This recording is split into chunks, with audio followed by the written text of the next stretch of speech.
Es la 1:01 p.m. Es un gusto saludarlos. Estamos en Meridiano Blue.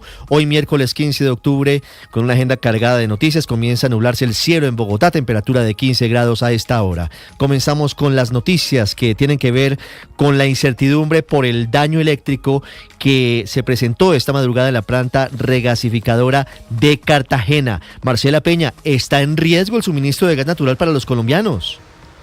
Pues Ricardo, sigue máxima tensión en el sistema por esta falla imprevista en el mantenimiento de la regasificadora, en el mantenimiento de SPEC. Ecopetrol tuvo que correr para anunciar que su plan de contingencia se va a mantener en los próximos días. A esta hora, Ricardo, 1:02 p.m, sigue apagada la planta. No saben en este momento cuál es el origen de la falla, ni mucho menos cuánto van a tardar en resolverlo. Se está esperando un pronunciamiento en las horas de la tarde sobre la evolución de estos trabajos.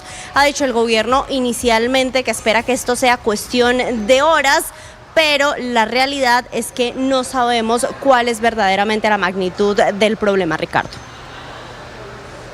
¿A quién escuchamos, Marcela?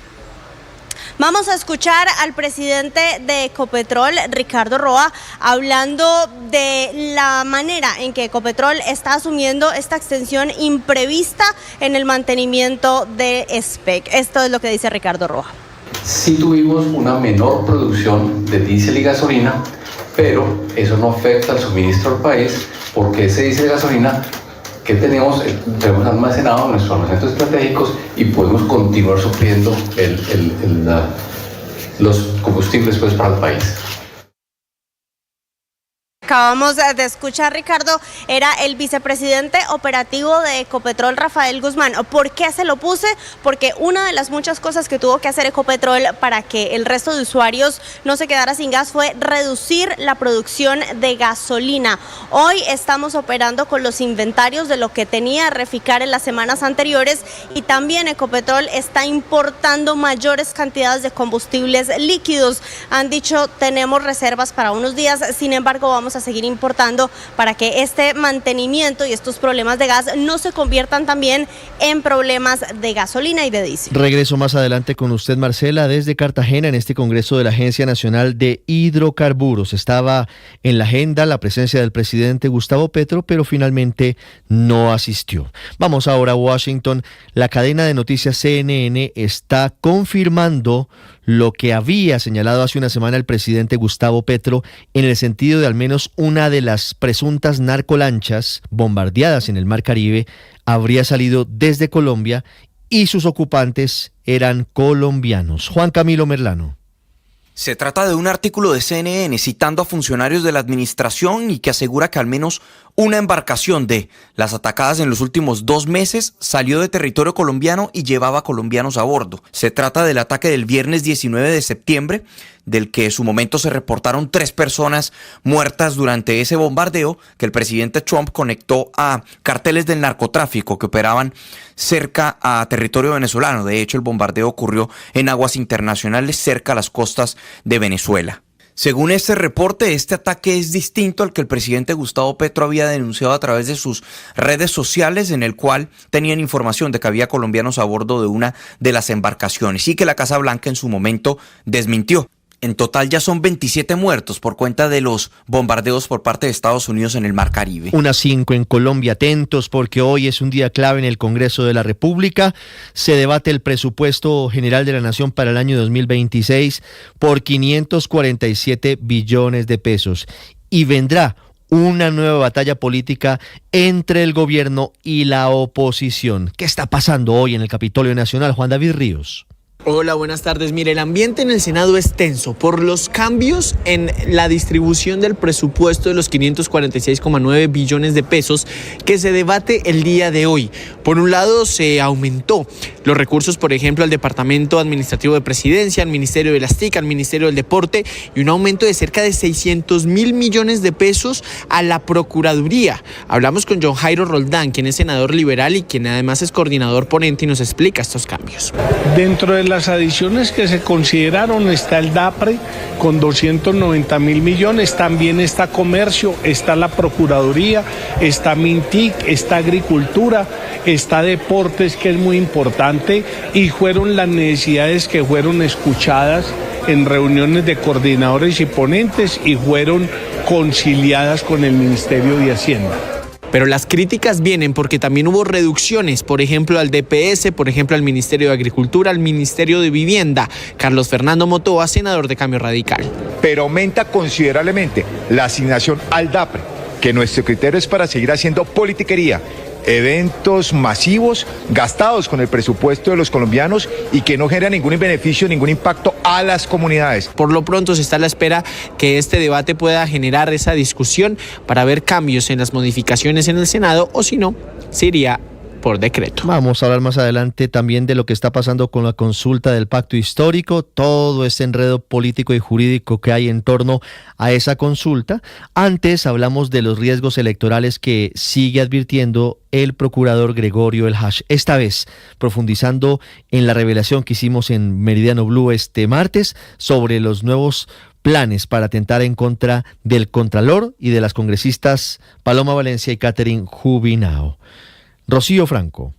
El Procurador General de la Nación, Gregorio El Hash, dijo que hay enemigos externos a la institucionalidad que quieren malograr las elecciones, refiriéndose específicamente a las amenazas en contra del Contralor, en contra de las congresistas Paloma Valencia y Catherine Jubinao. Hay un ambiente enrarecido que hace pensar que hay gente por fuera de las instituciones, por fuera del gobierno, que quisiera malograr el proceso electoral. No de otra manera se explica el atentado leve que se convirtió en un vil asesinato del senador Miguel Uribe Turbay. Y no podemos olvidar que ayer el propio presidente nos informó de una trama que descubrieron para asesinar al Contralor General, a la senadora Paloma Valencia y a la representante de la Cámara, Katy Jubinao. Eso ya es un hecho conocido. No estamos jugando, no nos estamos enfrentando a cualquier cosita, pero lo vamos a hacer. Y el que le dé miedo que se compre un perro para que lo acompañe y lo defienda. O somos colombianos enteramente y estamos comprometidos con la institución o renunciamos ya.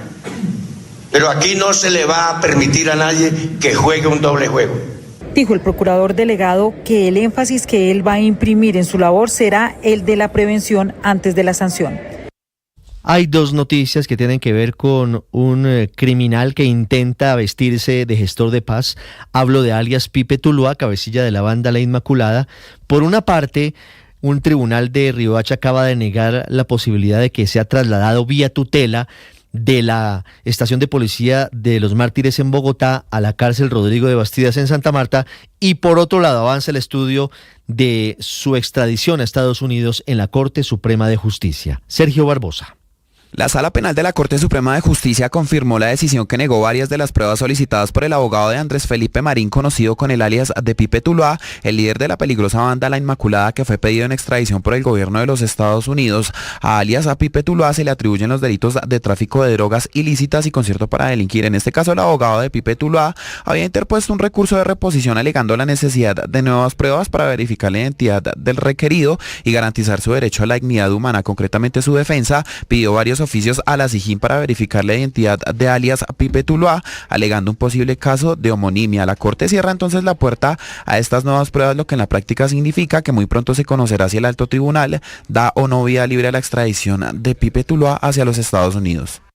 1:11. Hay noticia en Barranquilla que tiene que ver con el condenado corrupto Emilio Tapia. Un juez había revocado la increíble libertad condicional de la que estaba gozando. Vanessa, ¿ya fue metido a la cárcel? ¿Ya regresó a prisión Emilio Tapia? Ricardo, buenas tardes. Recordará usted que él se encontraba en la ciudad de Bogotá para cuando recibió esta orden del juez del pasado 10 de octubre. Pues finalmente se cumplió con su recaptura y su traslado hasta la ciudad de Barranquilla. Y lo que nos informan desde el IMPEC es que en horas de la mañana fue ingresado a la penitenciaría El Bosque, donde recordará usted ya él pasó una larga temporada e incluso allí estaba en un pabellón especial para exfuncionarios públicos que tuvo que ser cerrado debido a los lujos por los que presuntamente se estaba rodeando Emilio Tapia. Lo que sabemos hasta el momento es que ya llegó, que irá a una celda como la del resto de los reclusos que se encuentra allí, pues este pabellón continúa cerrado y que se espera entonces que siga cumpliendo con esta condena que tiene él por el escándalo de centros poblados, que es de 6 años y 4 meses, es decir, 76 meses. Ya había cumplido 3/5 partes, sumando lo que había estado en prisión más unos estudios que había realizado, así que le queda el resto entonces por lo pronto por seguir con medida intramural, Ricardo. Muchas gracias, Vanessa. Y hablando de corruptos, a esta hora se define la suerte en un juzgado de Medellín de 3 personas imputadas por presunta corrupción en contratos entre el área metropolitana y el Cuerpo de Bomberos de Itagüí. Caso en el que ha sido mencionado Miguel Quintero Calle, hermano del candidato presidencial y exalcalde de Medellín, Daniel Quintero. Danilo Arias. Sí, Ricardo, durante la mañana de este miércoles pues avanzó una nueva sesión de la audiencia de medida de aseguramiento con la intervención de la única defensa que faltaba por hacerlo, el abogado Emanuel Goldstein, apoderado de María Yanes Rúa, recordemos la encargada de revisar y de verificar esos contratos entre el área metropolitana y el Cuerpo de Bomberos del municipio de Itagüí. Su argumentación por cerca de 2 horas no se diferenció mucho de los colegas que lo precedieron, señalando vicios e imprecisiones en la imputación formulada contra Rúa por parte de la Fiscalía por el delito de peculado por apropiación en medio de sus labores como supervisora de dichos contratos que, recordemos, suman casi 18.000 millones de pesos. No me puede decir ninguna persona racional que la señora participó y tiene un interés indebido en la celebración de contratos porque firmó actas. La audiencia de definición de medida de aseguramiento, Ricardo, acaba de retomarse hace pocos minutos ya con la lectura de la decisión por parte del juzgado en Medellín. El autodenominado Congreso de los Pueblos en Bogotá mantiene la toma de 5 sedes gubernamentales, entre ellas varios ministerios, encapuchados, dañando cámaras de seguridad, con una agenda bastante turbia. Nicolás Rodríguez.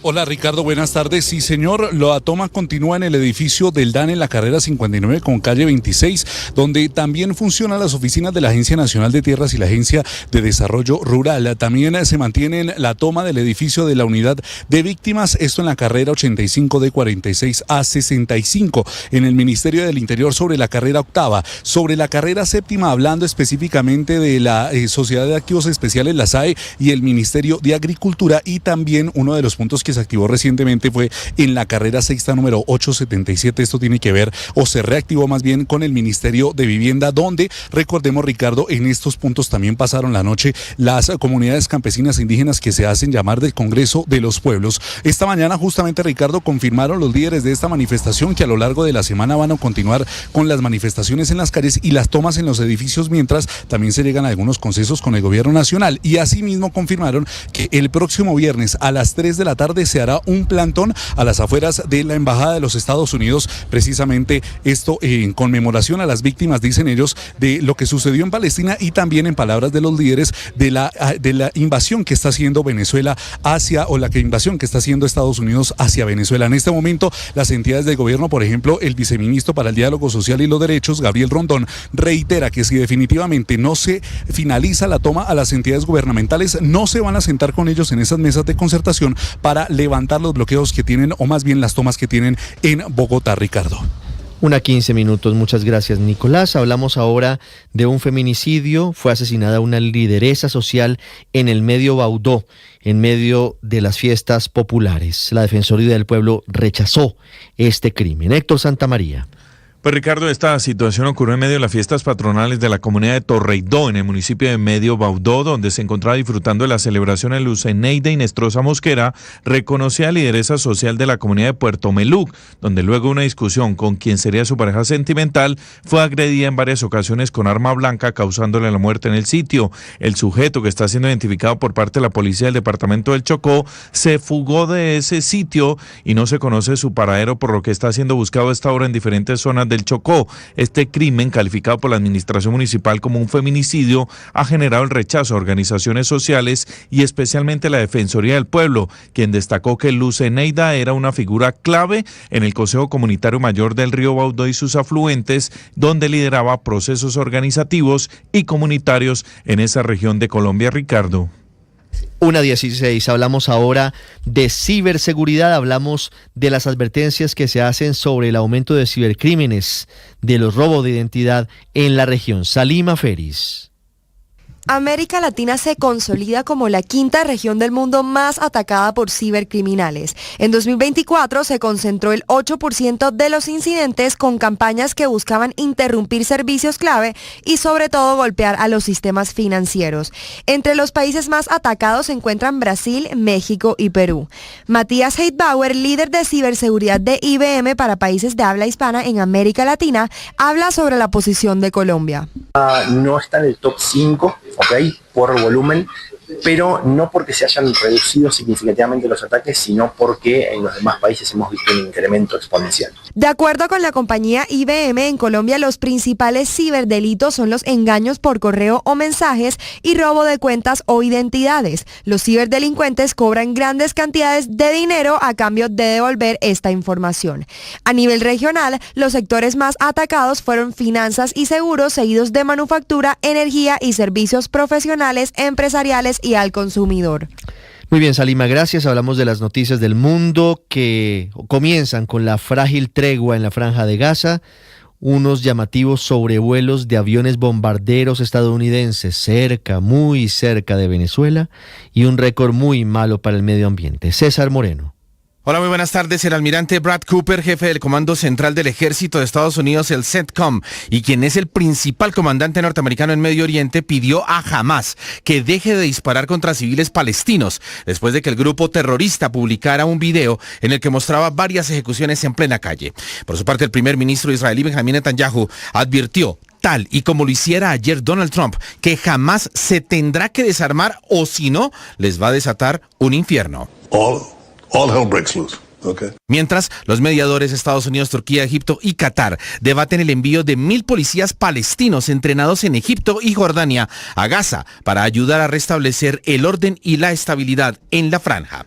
Ahora cambiamos de vecindario porque 2 bombarderos estratégicos de largo alcance, los B-52, los Stratofortress, el Bonnie 01 y el Bonnie 02, sobrevolaron el sur del Caribe frente a la costa de Venezuela, aproximadamente a 300 kilómetros de Caracas, en una aparente demostración de fuerza contra el régimen de Maduro. Esto en el marco de las operaciones que la flota norteamericana ejecuta en la región con el objetivo de combatir el tráfico de drogas tras la orden presidencial de Trump.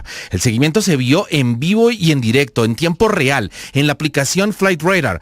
Despegaron de la base aérea de Barksdale en Luisiana, pasaron por la península de Yucatán y de ahí al norte de Venezuela, hasta ingresar en la zona de información de vuelo del Aeropuerto Internacional Simón Bolívar de Maiquetía, Estado La Guaira. Y por último, la concentración de dióxido de carbono en la atmósfera registró el año pasado un aumento sin precedentes, según advirtió la Organización Meteorológica Mundial de la ONU, que pidió acciones urgentes para reducir las emisiones. La Agencia de las Naciones Unidas señaló como responsables de estos aumentos a las emisiones continuas de CO2 provenientes de las actividades humanas y el incremento de los incendios forestales. Se trata del mayor incremento desde que comenzaron las mediciones modernas en 1957. 1:19, César, gracias. Hablando de Venezuela, hay una noticia urgente que está publicando a esta hora The New York Times, según la cual la administración del presidente Donald Trump autorizó secretamente a la CIA a realizar acciones encubiertas en Venezuela. Esta es información que cita el New York Times con base en funcionarios estadounidenses, que sería el paso siguiente en la campaña militar de la administración Trump en contra del régimen de Nicolás Maduro. A la 1:20, el abrebocas de los deportes, hoy con las horas previas a la semifinal en la Copa Mundial Sub-20 de fútbol en Chile, Colombia contra Argentina. Octavio, buenas tardes. Hola Richie, buenas buenas tardes. El saludo para todos. Estaremos hablando en minutos de eso, de la semifinal de la Selección Colombia Juvenil Sub-20 que va a jugar el día de hoy frente a Argentina. También se va a jugar la otra semifinal del Mundial entre Francia y Marruecos. También semifinal de la Copa Libertadores Femenina. Juega el Deportivo Cali. Habrá fútbol colombiano, habrá Copa Colombia. Mucha información con respecto al deporte local y por supuesto también hablaremos de béisbol de las Grandes Ligas y cómo continúa la postemporada. Todo esto en minutos acá en los deportes en Meridiano Blue.